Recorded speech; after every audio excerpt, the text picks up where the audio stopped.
बोलिए सतगुरुदेव की जय।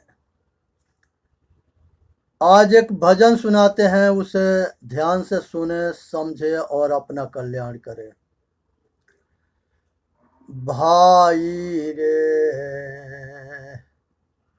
दुई जगदीश कहाँ से आया, भाई रे दुई जगदीश कहाँ से आया।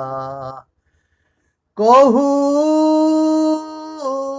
कौन बौराया, भाई रे दुई जगत कहाँ से आया। अल्लाह राम करीम के 100 हजरत नाम धराया। अल्लाह राम करीम के 100 हजरत नाम धराया। गहना ये कनकते गहना, या में भावन दूजा। गहना एक कनकते गहना, या में भावन दूजा। कहत सुनत को दुई कर था पे, एक नमाज एक पूजा। कहत सुनत दुई कर था पे, एक नमाज एक पूजा। ये वही महादेव वही महमूद, वही महादेव वही मोहम्मद, ब्रह्मा आदम कहियो। वही महादेव वही मोहम्मद, ब्रह्मा आदम कहिए। ब्रह्मा आदम कहिए। को हिंदू को तुरक कहावे, एक के जिम्मे पर रहिए। को हिंदू को तुरक कहावे, एक के जिम्मे पर रहिए। वेद किताब पढ़े वे कुराना, वे मौलाना वे पाड़े। वेद बेगर वेद किताब पढ़े वे कुराना, वे मौलाना वे पाड़े। एक मिट्टी के बाड़े, बेगर बेगर नाम धराए।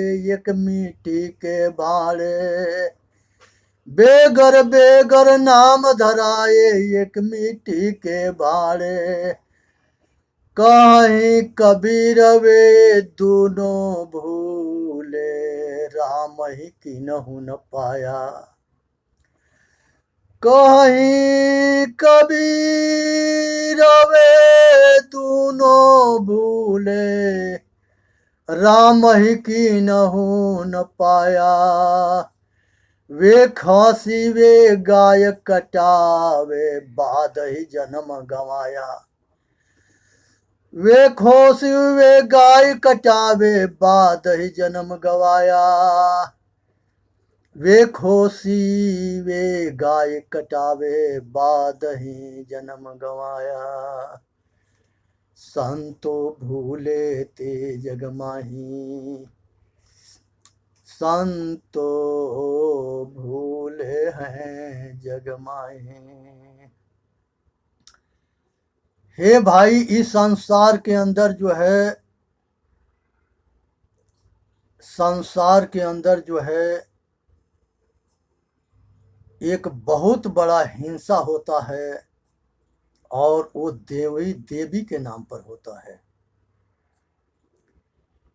गाय के, बकरी के, महतारी के और भेड़ के, भैंस के, गाय भैंस बकरी भेड़ और महतारी, ये सब के दूध संसार में सभी ने पिया है।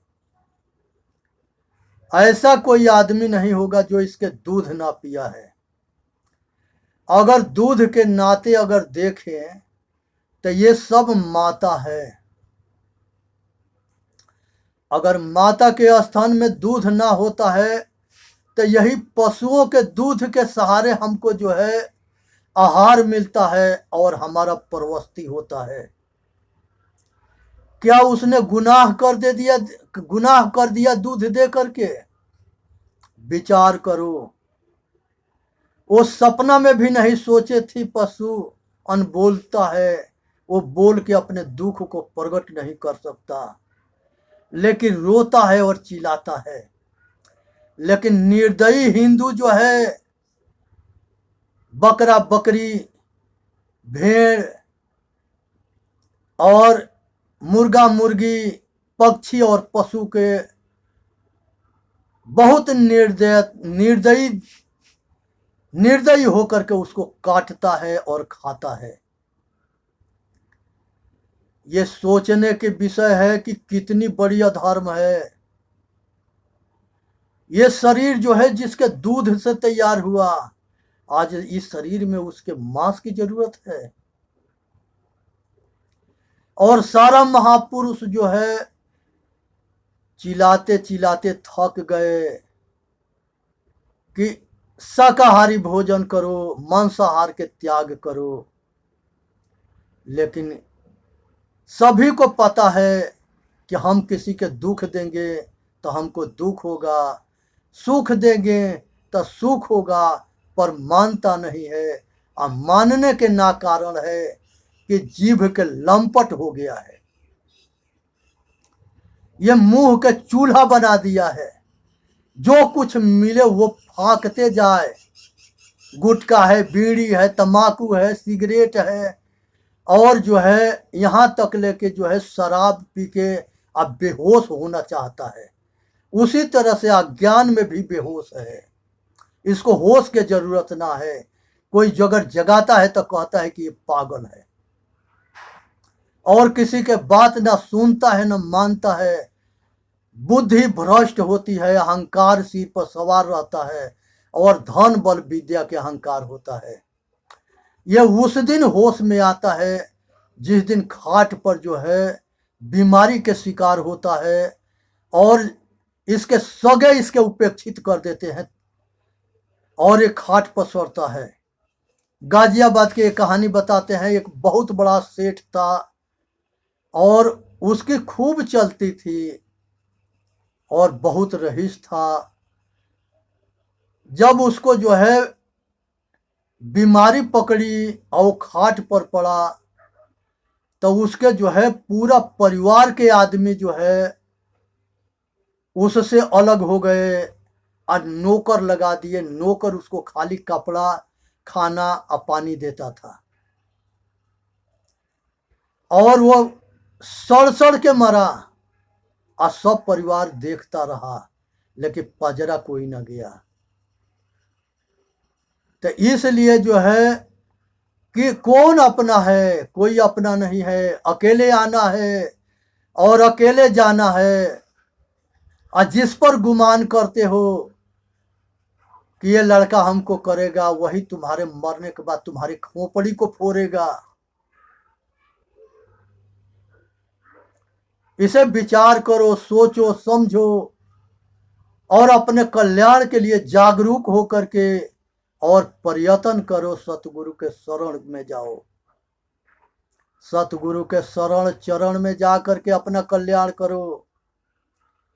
ये संसार के अंदर जो है बहुत भाग्य से जो है सतगुरु के दरस स्पर्श होता है, संतों के जो है सत्संग मिलता है। ये संसार के अंदर जो है धर्म के मार्ग जो है जहर के जैसे लगता है, और जो दुखदाई मार्ग है विषय भोग के, वो थोड़े देर के लिए जो है भरम हो जाता है सुख के, लेकिन उसमें सुख है नहीं। बाहर कहीं सुख ना है, सुख हमेशा अपने आप में है। इसलिए जो है सतगुरु कबीर साहब कहते हैं कि जीव मत मारो बापुरा, और सबके एक प्राण हत्या कबहु न छूटी है, कोटिन सुनो पुराण। हे भाई, कितनों पुराण सुनबो, तुम्हारा जो है पाप कटेगा नहीं। इसलिए हिंसा मत करो, किसी के दुख मत दो, तन मन वचन कर्म से किसी के दुख मत दो। उन्होंने कहते हैं कि जीव घात न कीजिए, बहुरी लेत ये कान, आ तीरथ गए न बाँचिहेन, कोटिन हीरा देहुदान। तीरथ में जा करके रातों दिन किसी के दान करो, पुण्य करो, कुछ भी करो, वो पाप से बच नहीं सकते हो। एक आदमी के जो है फंसा करके एकांत में ले जा करके और उसको जान से मारता है और खुश रहता है कि हमको कोई नहीं देखा। अरे तुम्हारे के जो है, जो मरता है वो जानता है कि हमको फलाना मारता है, अब मारने वाला भी जानता है कि हम फलाना को मारते हैं। दो तो तुम वही हो गए। ये दुनिया दुरंगी है। इसीलिए द्वैतवाद जो है, प्रकृति पुरुष दो है, जो संसार के सृष्टि करते हैं और संसार के विनाश करते हैं, और सारे के कर्म फल पर जो है उसको निर्धारित करते हैं कि कौन स्वर्गीय सुख पाएगा, कौन कर्म के अनुसार नीच उच्च गति प्राप्त होता है। कर्म के बल पर स्वर्गीय सुख मिलता है, कर्म के बल पर जो है नरकीय दुख मिलता है, और कर्म के बल पर जो है स्वर्गीय सुख मिलता है। तीनों इसी पृथ्वी पर सब कुछ है। कहते हैं कि आकाश में बहुत देवी देवता रहते हैं, और उसको जो है ये बड़ा रॉकेट, मिसाइल और हेलीकॉप्टर और हवाई जहाज पूरा दुनिया घूम रहा है आकाश में। आज तक ले कहीं ना स्वर्ग मिला और ना कोनो देवी देवता मिला। सारे जो है भरम जाल है, बाड़ी के जाल है, मात्र शब्द भर है, कहीं कुछ भी नहीं है। उत्तराखंड के पहाड़ी में हमारे ऋषि मुनि रहते थे, वही देवभूमि के नाम से जाना जाता था। जहाँ जैसे ऋषिकेश थे, गंगोत्री, जमुनोत्री, बद्रीनाथ, केदारनाथ, ये सब जो है ऋषियों के स्थान था। इस पर्वत पर जाकर के साधन भजन हमारे ऋषि करते थे। जब पांडवों के जो है कृष्ण भगवान कहे कि उत्तराखंड के पहाड़ी में जाओगे, वहां तत्ववेता मिलेगा, वो तत्व ज्ञान कराएगा, तब तुम्हारे के जो है ये संसार सागर से तुम्हारे मुक्ति मिलेगी या कल्याण होगा। आज कितने सौभाग्य की बात है कि हर मनुष्य को इंटरनेट पर सभी संतों के विचार मिल रहा है। अब फिर भी जो है वो अनभिज्ञ है और ज्ञान से दूर है। सूर्य उदय हो गया है, सतगुरु के वाणी आ रही है, सतगुरु के दर्शन हो रहे हैं, फिर भी जो है अंधकार में जो है डूबा हुआ है, मोह जाल में फंसा हुआ है। अब इससे अच्छा और समय क्या आएगा। इसलिए हे भाई, सोचो, समझो, विचार करो और अपना कल्याण करो। एक कहानी हम सुनाते हैं कि एक हिंदू था, एक मुसलमान था और एक सिख था, एक ईसाई था। ये चारों मिल करके जो है तीर्थ को, हरिद्वार क्षेत्र जो है हरिहरनाथ बाबा के एक मेला लगता है बिहार में, सोनपुर में, वहीं दर्शन के लिए सब जा रहे थे। रास्ता में रात हो गया और वहीं ये सब बीच में ठहरते हैं। ठहरने के बाद ये सब खीर पूरी सब्जी जो कुछ अपना अच्छे अच्छे आइटम बनाए, सब बना के खाने पीने के बाद जो बचा वो रख दिए और आपस में ये बात किए कि जो सबसे अच्छा सपना देखेगा उसको जो है ये सब कल खाने के मौका दिया जाएगा। संजोग बस जो है जो मुल्ला जी थे वो खुदा के लगे 7वां आसमान में चले गए, और जो हिंदू थे वो स्वर्ग में विष्णु भगवान के लगे चले गए, और एक सिख थे तो वो सिख जो है गुरु वो जो है अमृतसर में जो है गुरुद्वारा में चले गए। इसी तरह से जो है और जो हिंदू, मुसलमान, सिख और ईसाई, ईसाई जो था वो भी परमेश्वर को लगे चला गया। जो हिंदू था ये सारे जो है सोचने लगे और सब सपना देखते रहे, सो गए। संजोग बस जो है जो हिंदू था वो यादव परिवार से था, उसने जो है सारे रात में उतार करके सब कुछ खा गया। खाने के बाद से जो है ये निर्णय कर लिया कि हम कहेंगे कि हनुमान जी आए थे, गदा से हमको मारे, और कहे कि ये सब खा जा, नहीं तो हम तेरे जान मार देंगे। अब ये सारे उठे सुबेरे, नहा धोआ के फ्रेश होकर तैयार होकर के आकर के बैठे, अपना अपना कहानी सुनाने लगे। एक जो है खुदा के लगे गया था 7वां आसमान में, एगो अमृतसर गया था, एगो और एक जो है परमेश्वर को लगे गया था। आज जो हिंदू यादव परिवार था वो विद्वान था, पंडित भी था, होशियार भी था। विद्वान को पंडित कहते हैं और ब्रह्म को जानने वाला का ब्रह्म ब्राह्मण कहते हैं। तो ये पंडित भी था, अब बुद्धिजीवी था। उसने रात में उतर के खा पी करके बराबर कर दिया। और ये लोग पूछे तो कह दिया कि हनुमान जी आए, हमको एक गदा मारे, और कहे कि उठ के तू सारा खाना तो हम तेरा सिर फोड़ देंगे। अब हमने सारा जो है खा पी के बराबर कर दिया। तो ये सब कहे कि तब हमको जगाया तुम क्यों नहीं। जब ये सब कहानी सुन लिए तो उसकी बात सब समझ में आ गई थी। उसने कहा कि जो है एगो अमृतसर गया था ये सरदार, एगो 7वां आसमान में गया था, एगो परमेश्वर को लगे गया था, तो हम कैसे जगावें। तुम लोग यहाँ थे कि हम जगावें। इससे समझो कि संसार में भटकने के सिवा और कोई रास्ता नहीं है। हमारे महापुरुषों के जो है ना तो कहीं मूर्ति मिलेगी और नहीं तो कहीं पिंडी मिलेगा। और वो मूर्ति और पिंडी से हमको इतना ही प्रेरणा लेना है कि ये महापुरुष जो है आचरणशील थे, धर्मात्मा थे, समाज के रक्षक थे और समाज के सेवा करते थे। अगर इस तरह के प्रेरणा लेते हो और अपने रहनी में उतरते हो तो ठीक है। अगर अंधविश्वास में पढ़ करके ये सोचते हो कि ये हमारा कल्याण कर देगा, तो वो कभी कल्याण नहीं कर सकता। वो अपना भी कल्याण नहीं कर सकता, क्योंकि वो निर्जीव है, जड़ है। जड़ चेतन के परख करो, मुर्दा के पूजने से किसी के कल्याण नहीं हो जाता।